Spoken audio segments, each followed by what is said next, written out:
From the Presidential Palace, Manila, Dateline Malacañang.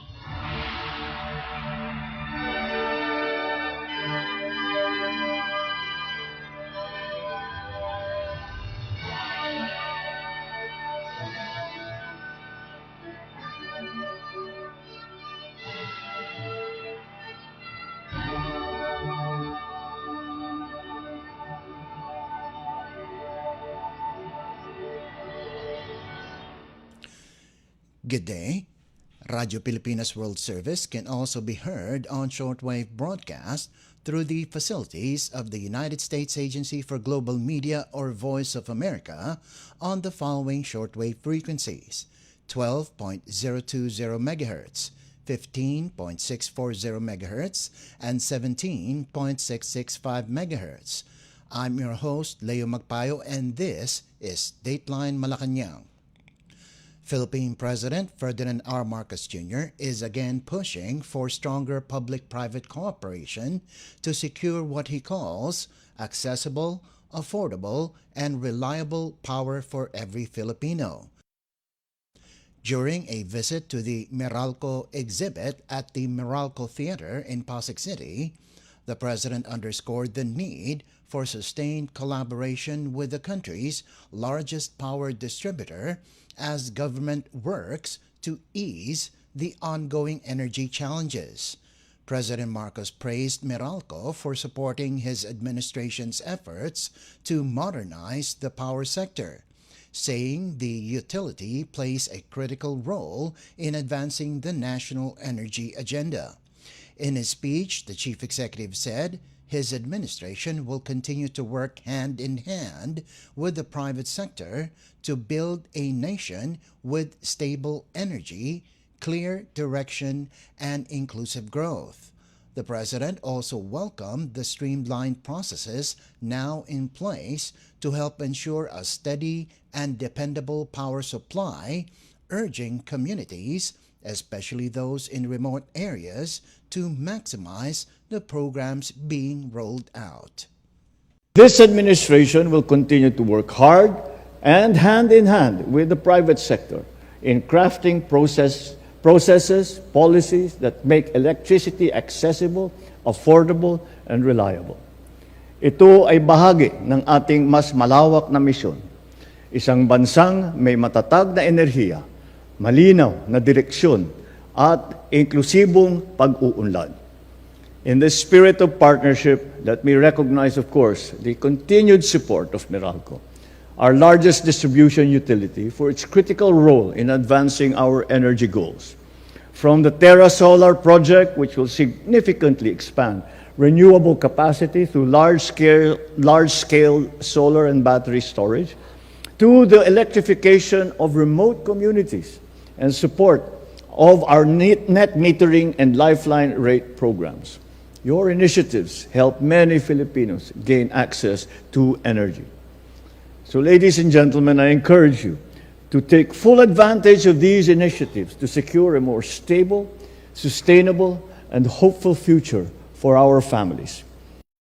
The event, organized by Meralco in partnership with the Department of Energy and the Energy Regulatory Commission, showcased ongoing initiatives that translate government policy into concrete benefits for consumers. These include electrification of low-income and geographically isolated communities through solar-powered systems under the One Meralco Foundation.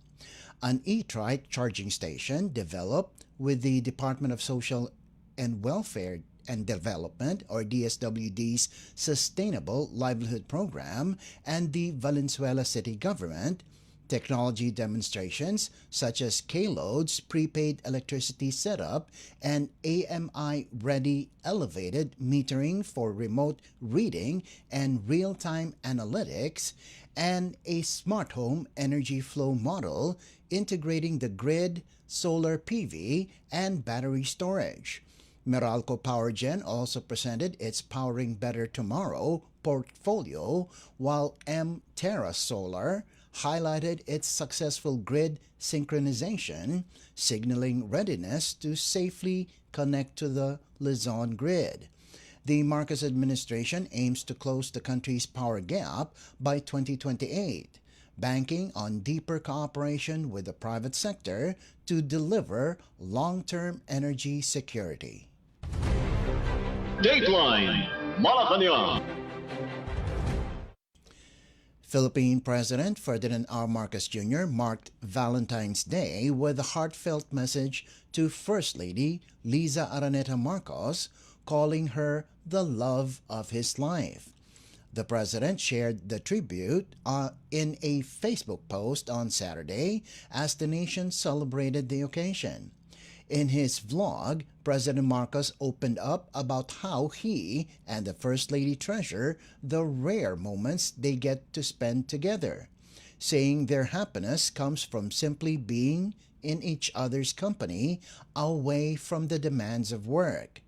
The chief executive admitted that finding time has become more difficult as both of them juggle busy schedules, but stressed that couples must make the effort to stay connected. President Marcos said the secret to a lasting relationship lies in communication, understanding, and treating each other with kindness. He encouraged couples to build bonds that deepen through honest conversations and shared experiences. The president also highlighted the importance of genuine friendship between partners, saying the strongest relationships he has seen all began with being friends. Mababaw lang ang kaligayahan namin. Makalibre lang kami ng isang evening na kung anong gagawin, it doesn't really matter. Basta't may konting free time na hindi namin iniisip yung trabaho, just to be with one another. Well, enjoy yourselves. Enjoy each other's company. You know, it is rare to find someone, like I say, kahit na hindi mo magiging asawa, pero somebody that you care for and cares for you, who you have a very nice time together. Yun na nga, bumalik tayo dun sa konsepto ng friendship. That's what you should try to find. And once you have found it, and it's Valentine's Day, enjoy it to the fullest. It is a lovely feeling. That was Philippine President Ferdinand R. Marcos Jr. Dateline Malacañang. Philippine President Ferdinand R. Marcos Jr. has ordered the release of 321 million pesos in assistance to speed up recovery efforts in areas hit by Tropical Storm Bashang and the Shear Line. The Presidential Communications Office, or PCO, announced the directive on Saturday. The President instructed Executive Secretary Ralph Recto to ensure the immediate distribution of the funds, noting that recent weather disturbances have caused widespread displacement, casualties, and infrastructure damage. A total of 34 provinces and 8 cities will receive financial aid. Among them are Surigao del Sur, Surigao del Norte, Dinagat Islands, Negros Oriental, Agusan del Norte, Agusan del Sur, Misamis Oriental, Bohol, Negros Occidental, Capiz, Aklan, Leyte, Cebu, Catanduanes, Iloilo, Camarines Sur, Camiguin, Eastern Samar, and Sorsogon, along with several others across Mindanao, Visayas, and Luzon. City beneficiaries include Iligan, Cagayan de Oro, Bacolod, Butuan, Cebu, Zamboanga, Iloilo, and Mandaue. Recto said the funding will help local governments support displaced residents and repair damaged infrastructure. He also directed local government units, or LGUs, to submit reports detailing how the assistance is used. The chief executive earlier met with governors from the hardest-hit provinces to coordinate a unified response. Alongside the financial aid, he ordered intensified river clearing operations to reduce future flooding risks. The new allocation comes on top of more than 9.2 million pesos already released for emergency assistance to over 1,200 affected families. According to the National Disaster Risk Reduction and Management Council, 182,352 families, or more than 645,000 individuals, were displaced during Basyang's onslaught. The Office of Civil Defense has confirmed at least 12 fatalities. Dateline Malacañang.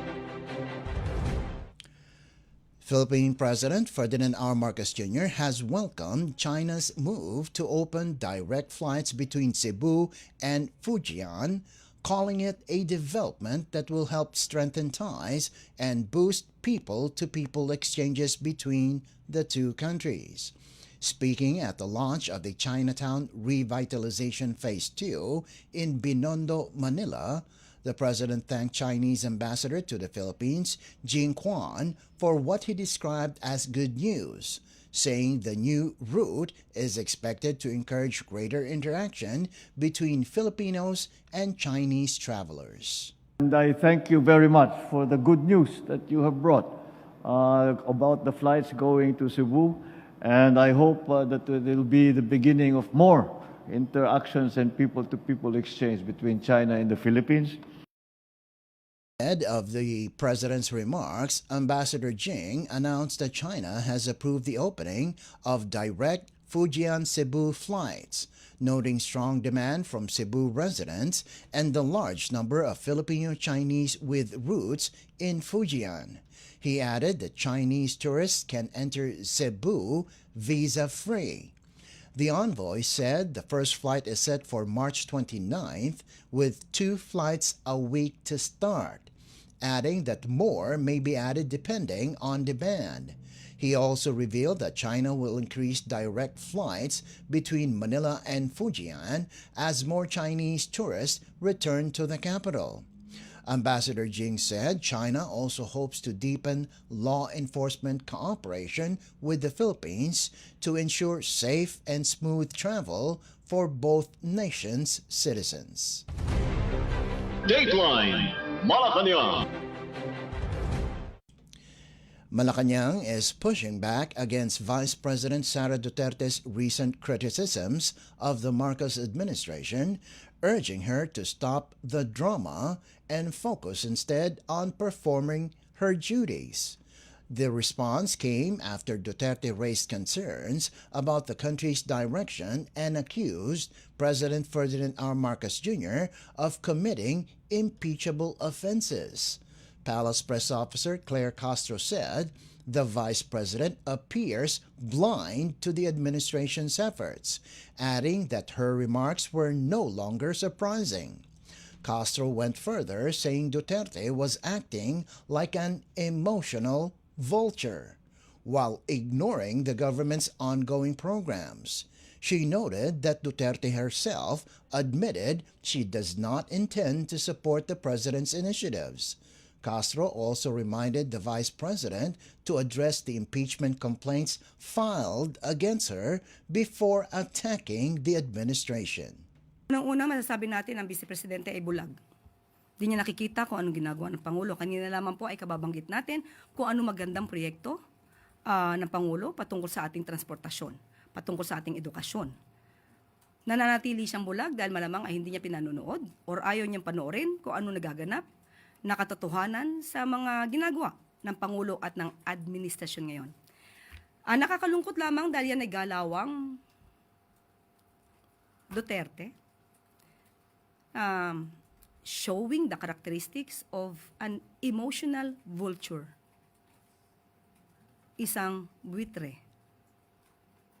Nagpapanggap na concern sa kalagayan ng bansa when in fact, she admitted that she doesn't want to help the president in his projects for the country. Drama, pero walang gawa. Was Palace Press Officer Claire Castro. Dateline Malacañang. Meanwhile, Malacañang is downplaying the latest survey results showing a drop in public satisfaction, with President Ferdinand R. Marcos Jr. saying survey numbers are not a true measure of performance and should not be used to shape public perception.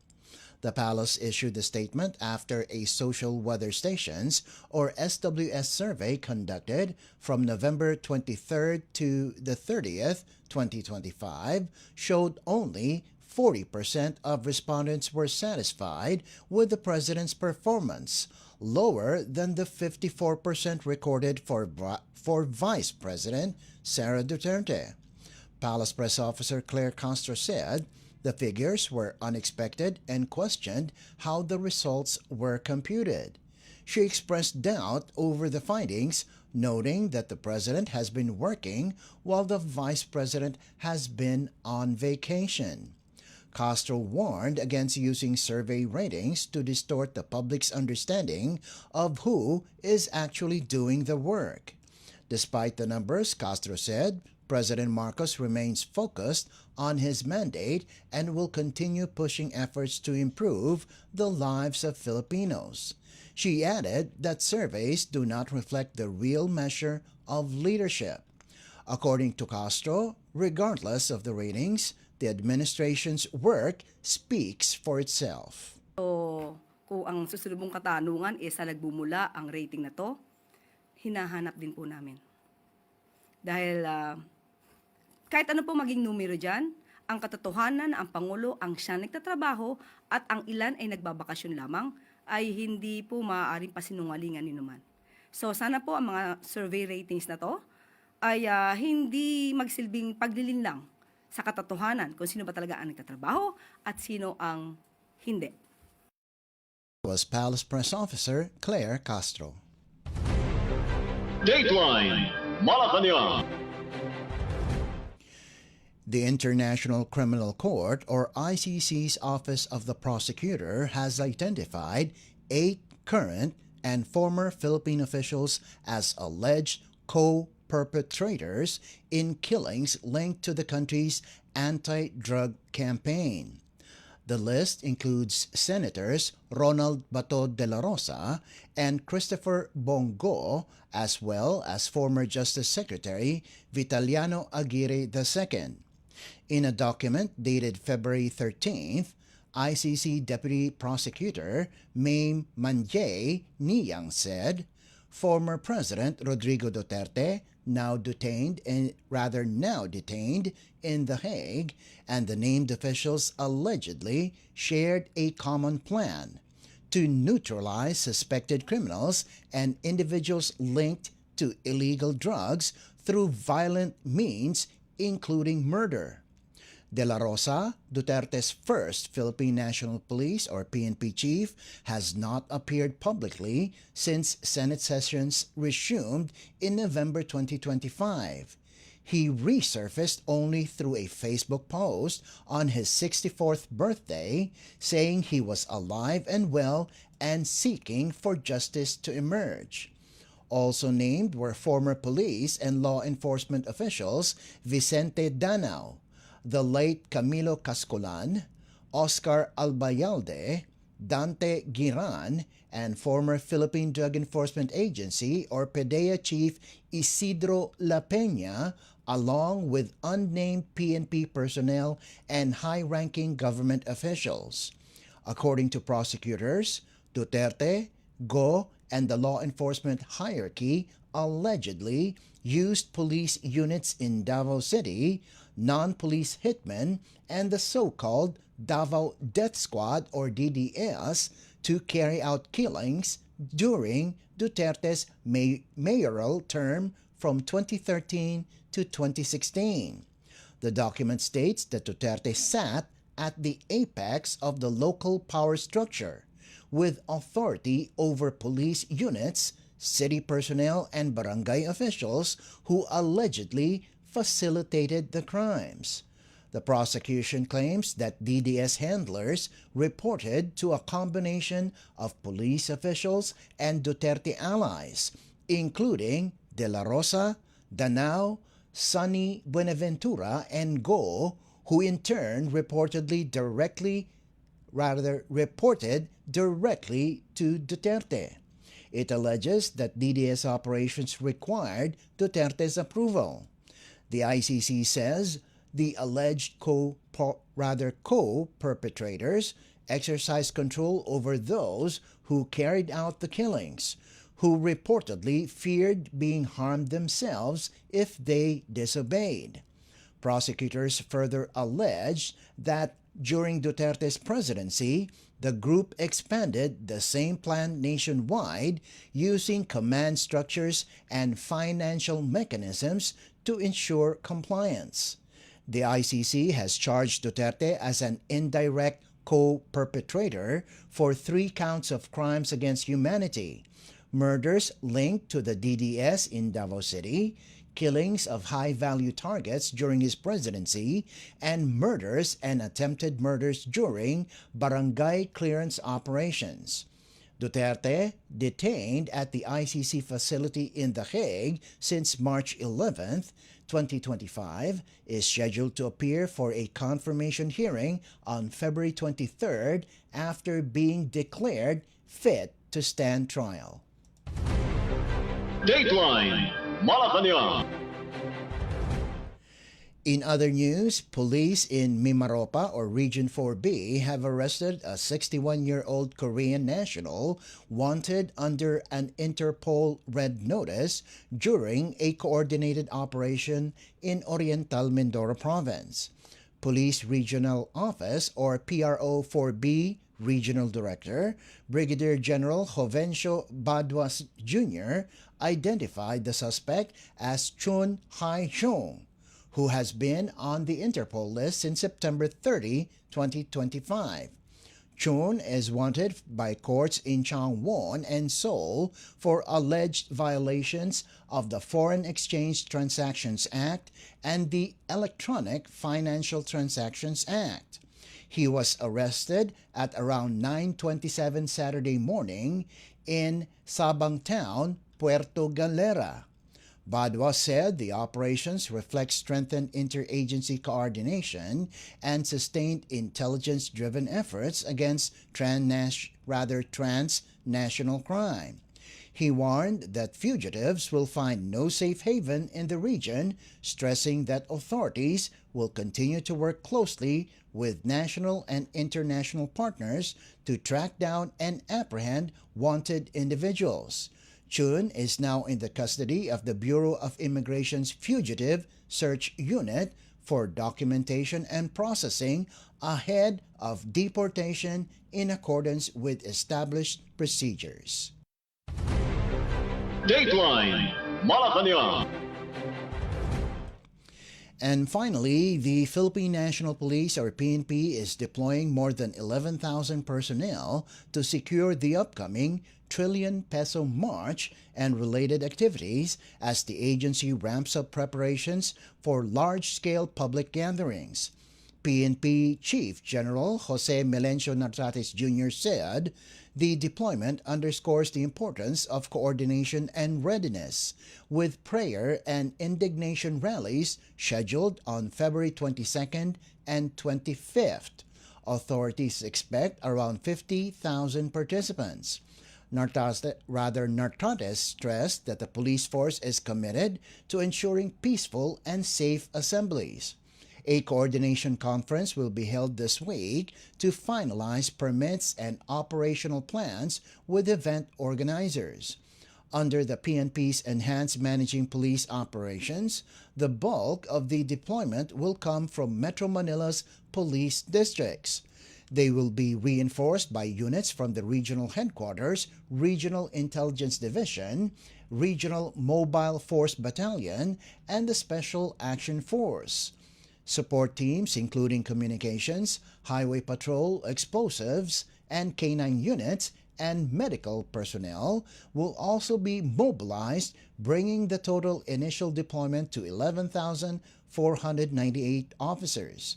The PNP says the comprehensive security plan will cover crowd management, traffic control, emergency response, and continuous public safety monitoring throughout the events. Dateline Malacañang.